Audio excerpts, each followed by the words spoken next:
વડોદરા મહાનગરપાલિકાની વિવિધ કચેરીઓ ખાતે ફાયર વિભાગ દ્વારા ફાયર સેફટી ઉપકરણોનું ચેકિંગ કરવામાં આવ્યું હતું. પાલિકા કચેરીમાં લગાવવામાં આવેલા ફાયર એક્સટિંગ્યુશર મશીન સહિત અન્ય ફાયર સેફટી સાધનોની તપાસ કરવામાં આવી હતી.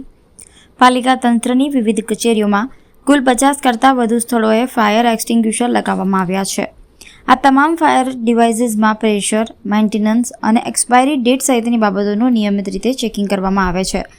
પરંતુ ચેકિંગ દરમિયાન એક ચોંકાવનારી બાબત સામે આવી હતી. સ્થાયી સમિતિના ચેરમેનની કચેરીની બહાર લગાવવામાં આવેલા ફાયર એક્સટિંગ્યુશરમાં લો પ્રેશર હોવાનું તપાસ દરમિયાન જોવા મળ્યું હતું. જો કોઈ દુર્ઘટના સર્જાય અને તાત્કાલિક ફાયર એક્સટિંગ્યુશરની જરૂર પડે તો લો પ્રેશરવાળું એક્સટિંગ્યુશર ઉપયોગી સાબિત થશે કે કેમ તે અંગે પણ સવાલો ઉઠ્યા છે. ફાયર વિભાગ દ્વારા આવા એક્સટિંગ્યુશરોની તાત્કાલિક મરામત કે બદલાવ કરવાની સૂચના આપવામાં આવી હોવાનું જાણવા મળ્યું છે, જેથી ભવિષ્યમાં કોઈપણ અનિચ્છનીય ઘટનાને અટકાવી શકાય.